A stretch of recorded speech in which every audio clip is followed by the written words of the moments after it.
Welcome to another video in our series Commissioning of a variTRON system. My name is Manfred Schleicher and I work at JUMO as a technical trainer. In the visualization of the variTRON system, you can call up process images, but these are empty at first. In this video, I will fill one of these process images with content using CODESYS Web Visu. Let's get started.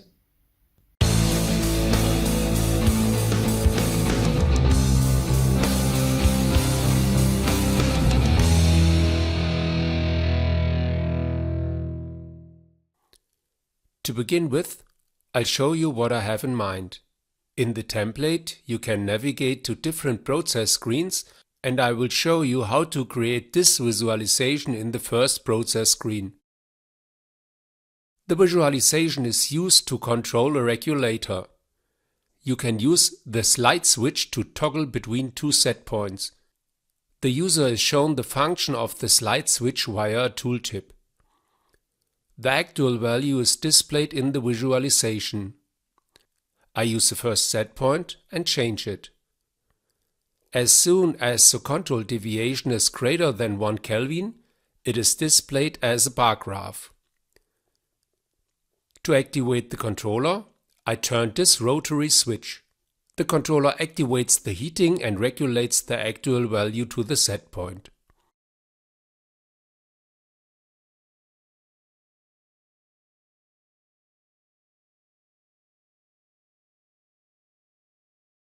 The control deviation is less than 20 Kelvin, which is also indicated by the bar graph.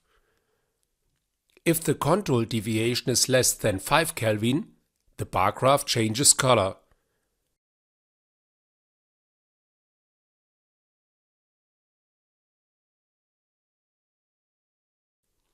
If the control deviation is less than 1 Kelvin for 5 seconds, the bar graph disappears. I change the second set point and activate it.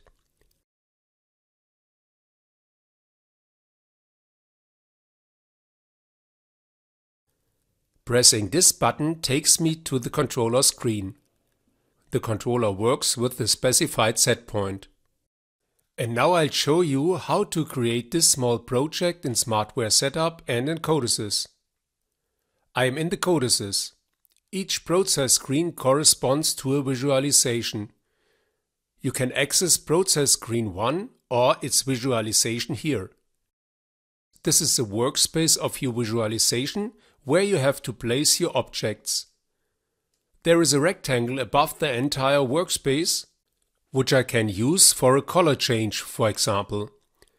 I delete the rectangle to make it easier for me to place my objects. Now I activate a background color. If I don't do this, a special image from JUMO is used in the background. Only the first process screen should be available in the navigation of the visualization, and so I set the number of process screens to be displayed in this global variable list to 1.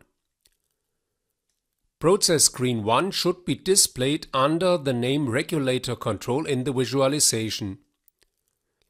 In this text list I set the name in the language I'm using. I start with the visualization. First I take care of the switch that I use to switch the controller on and off. There is a variable for activating and deactivating the controller, which I have to map first, and so I move to the I/O mapping of the controller. I find the variable in controller channel 1 under Outputs. I give it a name and I get a global variable that I use to switch the controller on and off. All variables that I use in the visualization must be called at least once, and I now do this in the main program.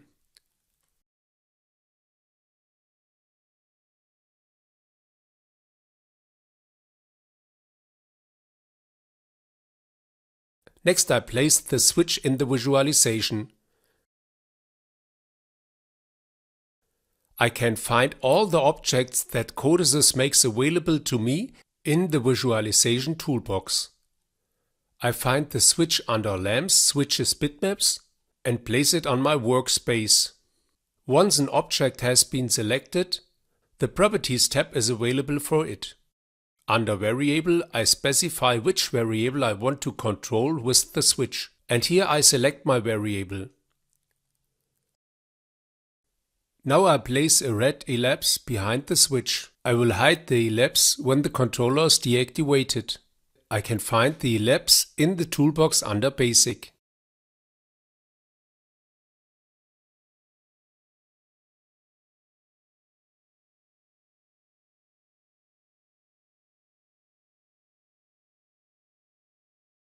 I define red as the fill color in the properties.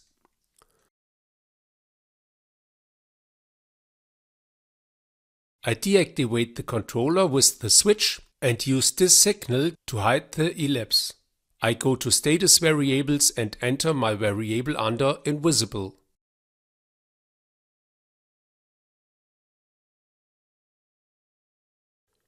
Now I want to visualize the actual value. I have already mapped and called the actual value in a previous webinar. I'll show you again here where I did it. I mapped this actual value in the controller module under System Bus I/O mapping. And here you can see the name that I have assigned. And I have called up the variable in the main program. I go back to the visualization. I use a rounded rectangle to display the actual value.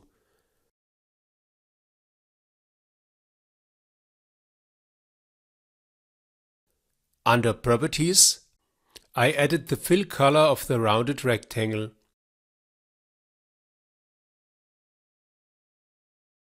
I enter the global variable for the actual value.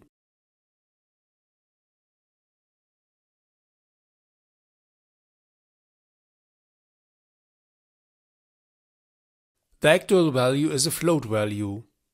To display this with a decimal place, I make the following entry under text.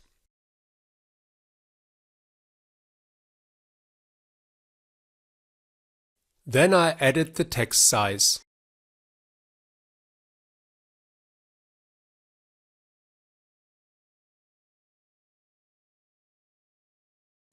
I now transfer the status of my CODESYS project to my configuration file. Before the transfer, the program code is automatically generated and possible errors are displayed here. However, the program is error-free.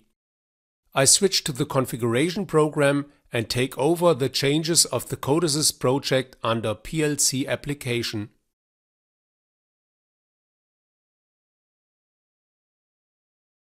I will immediately transfer the configuration to the CPU together with the CODESYS project, but first I will make a small modification. The reason for this is that I want to switch between two set points later in the webinar. A setpoint function is available here for each control channel. I'm now going to go to the configuration of the setpoint function for channel 1.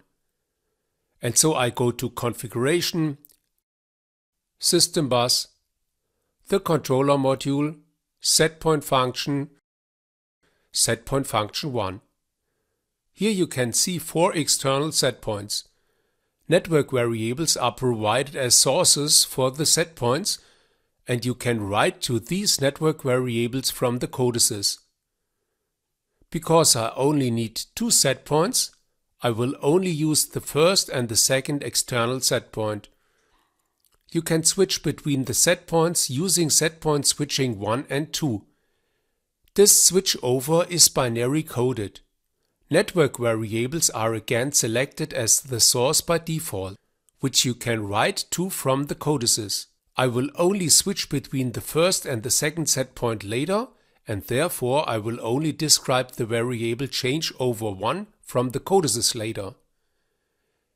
Now you have to specify that you want to use the result of the setpoint function as the setpoint for the controller. Go back a little in the navigation to controller, controller 1, and here to the controller inputs. And here you enter the result of the setPoint function as the source for the setPoint. Now I transfer the configuration together with the previous CODESYS project to my CPU.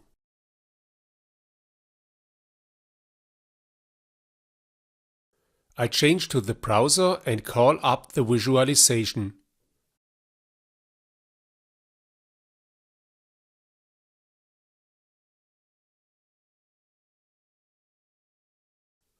Only one process screen with the name Regulator Control is available. I select it. Here I can see the object I have created so far. I switch to CODESYS to expand my visualization. First, I take care of the setPoint switching. In the I/O mapping of the controller, I map the network variable that I use to switch between setPoint 1 and 2.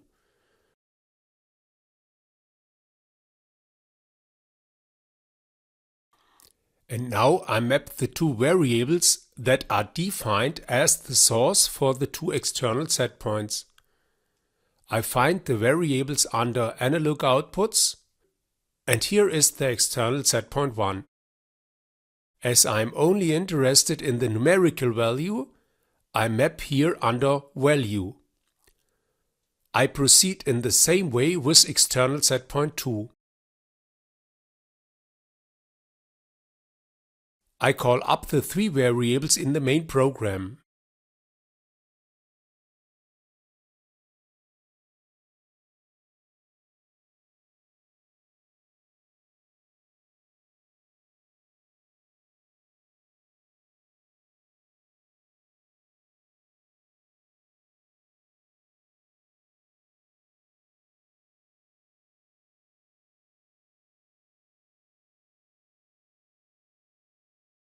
I move to the visualization of process screen 1 and place the switch here.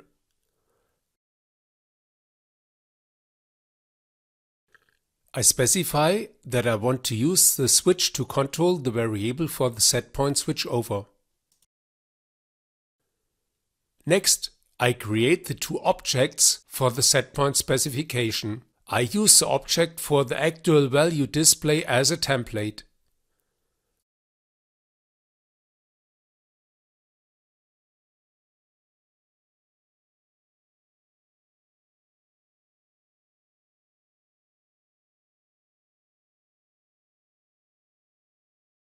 I enter the variable for the first setpoint as the text variable here.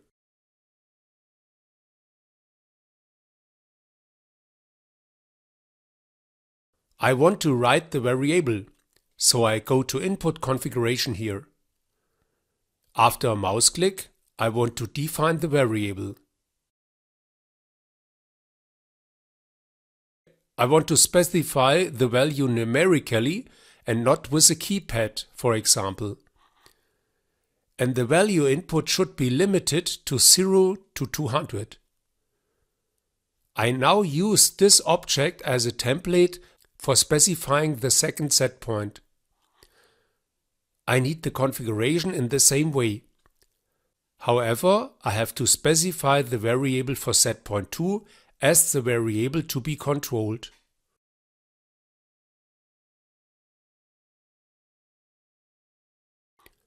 I would now like to display the control deviation as a bar graph. To determine the control deviation, I need the setpoint in addition to the actual value.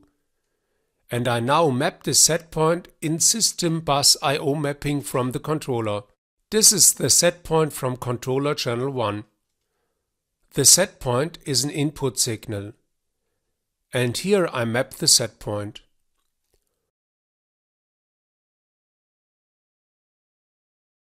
I call the variable in the main program.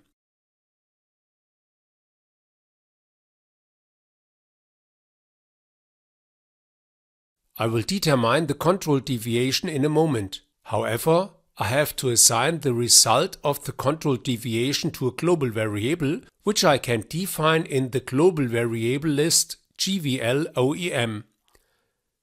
I define the variable under var global. I enter a name.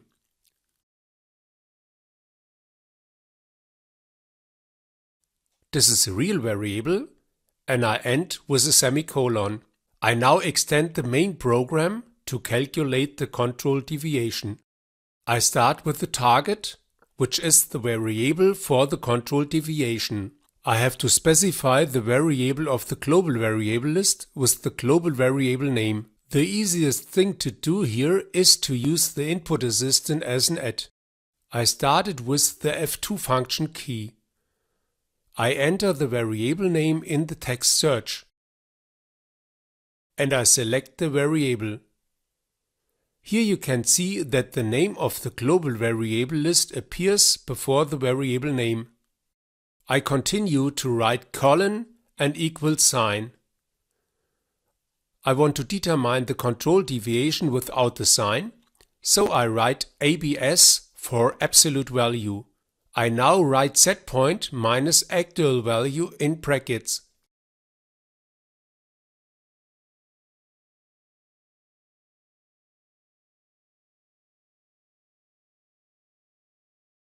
I end the program line with a semicolon.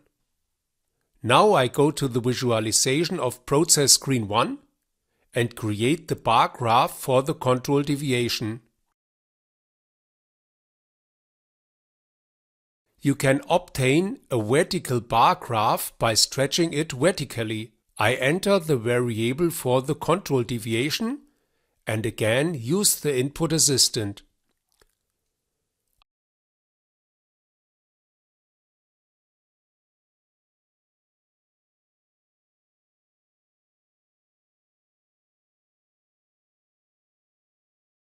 I scale the bar graph.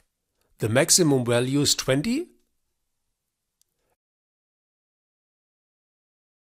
And this is how I get K to be displayed for the unit Kelvin in the bar graph scale. The bar graph should be displayed in green.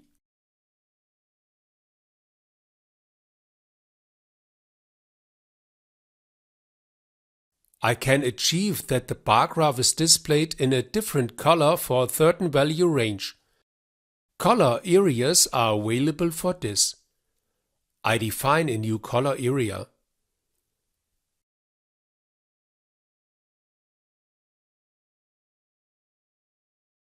I define the color area from 5 to 20. If the control deviation is within this range, the bar graph should be displayed in red.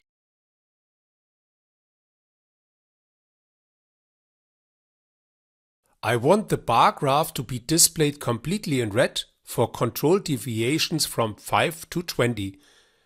I can achieve this with this selection.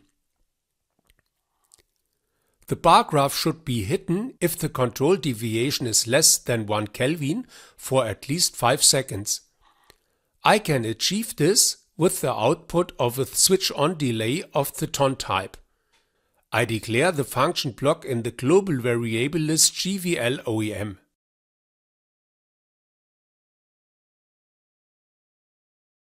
I'm in the global variable list and I specify a name for the instance. TON hiding bar graph. The instance is of type TON.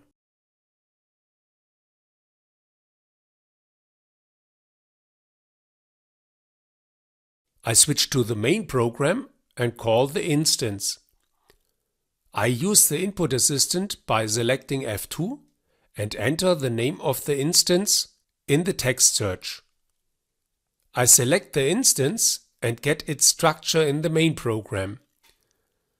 The input signal of the function block should be true if the control deviation is less than 1 Kelvin.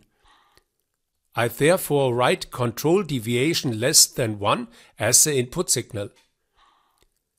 The function block should only set its output when the control deviation is less than 1 Kelvin for 5 seconds.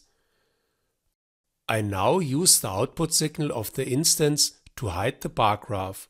I switch to the visualization for process screen 1. The bar graph is chosen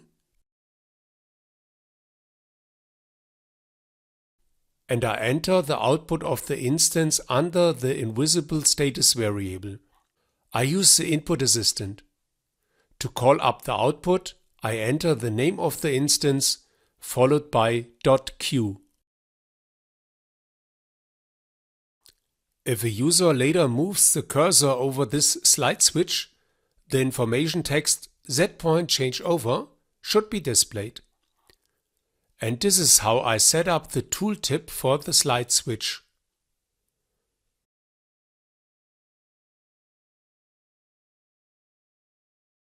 I want to be able to switch easily from the process screen to the controller screen. I create a button for this purpose. By executing some program code, I can switch to the controller screen. And so I specify that the program code should be executed when the button is pressed. I specify the program code whose execution opens the first controller screen.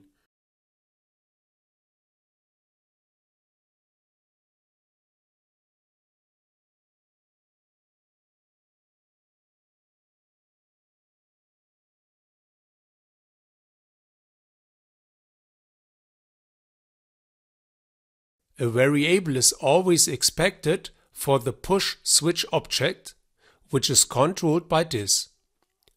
I create a global variable.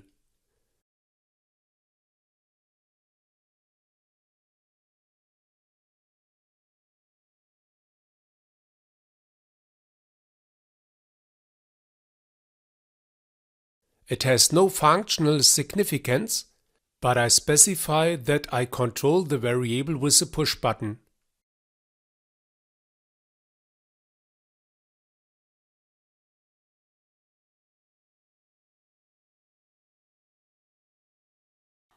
Finally, I add a descriptive text. I do this with a rounded rectangle.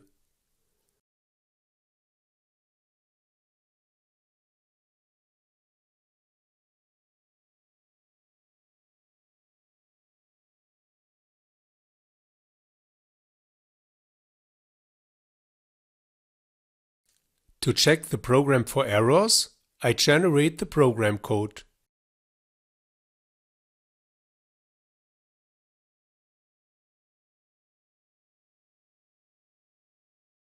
There are no errors.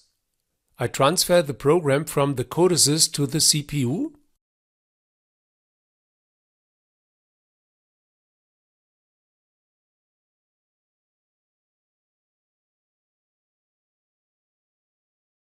And I start the program.